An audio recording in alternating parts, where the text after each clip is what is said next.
Hello বন্ধুরা, তোমরা সবাই কেমন আছো? আশা করছি খুব ভালো আছো আর আমিও ভালো আছি।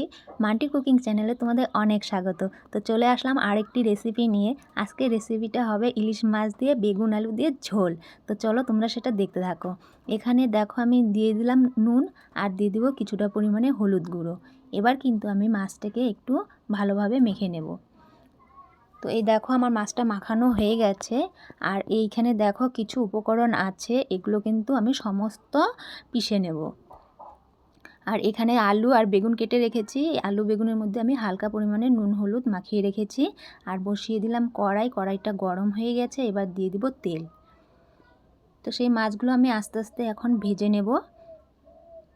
তো তোমরাও তাড়াহুড়া করবে না, আস্তে আস্তে করবে। এবার আমি এক পাশ উল্টে দেব, কারণ এক পাশ ভাজা হয়ে গেছে। আর আমার মাছগুলো সম্পূর্ণ ভালোভাবেই ভাজা হয়ে গেছে। তো তুলে নিচ্ছি আমি মাছগুলো।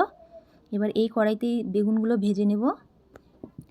বেগুনগুলো দেখো লাল লাল করে ভাজা হয়ে গেছে। বেগুন ভাজাগুলো তুলে নেব। আর এখানেই আবার আলুটাও ভেজে নেব।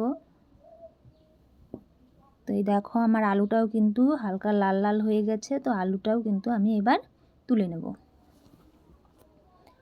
তো এই কড়ার মধ্যেই দিয়ে দেবো দুটো শুকনো লঙ্কা আর দিয়ে দেবো কিছুটা পরিমাণ কালো জিরে। এবার দিয়ে দেবো মশলা বাটা।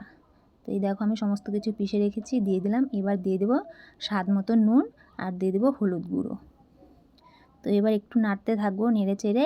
এবার দিয়ে দেবো সেই ভাজা আলুগুলো, কারণ এগুলো তো আধা সিদ্ধ হয়েছে আধা সিদ্ধ হয়নি, তাই আমি এগুলো এখন দিয়ে দিলাম। এবার দিয়ে দেবো হালকা পরিমাণে জল। যতটা তোমরা ঝোল খাবে ততটাই জল দিবে। তো এই দেখো আমার মাপ মতো আমি ঝোল দিয়েছি। আর এবার থালা দিয়ে ঢেকে দিলাম।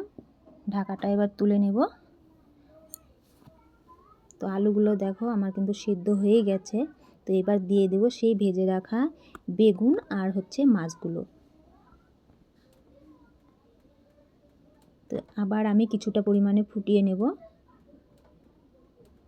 ইলিশ মাছের ঝোল তোমার পাতলা করলেও ভালো লাগে বা এমনি গাঢ় করলেও ভালো লাগে। এই দেখো কি সুন্দর হয়েছে দেখতে। তো বন্ধুরা, কেমন লাগলো আমার আজকের এই রেসিপিটা? যদি ভালো লেগে থাকে তাহলে কিন্তু অবশ্যই লাইক কমেন্ট শেয়ার করবে। আর যারা আমার চ্যানেলটি নতুন দেখছো, চ্যানেলটি অবশ্যই সাবস্ক্রাইব করে দেবে।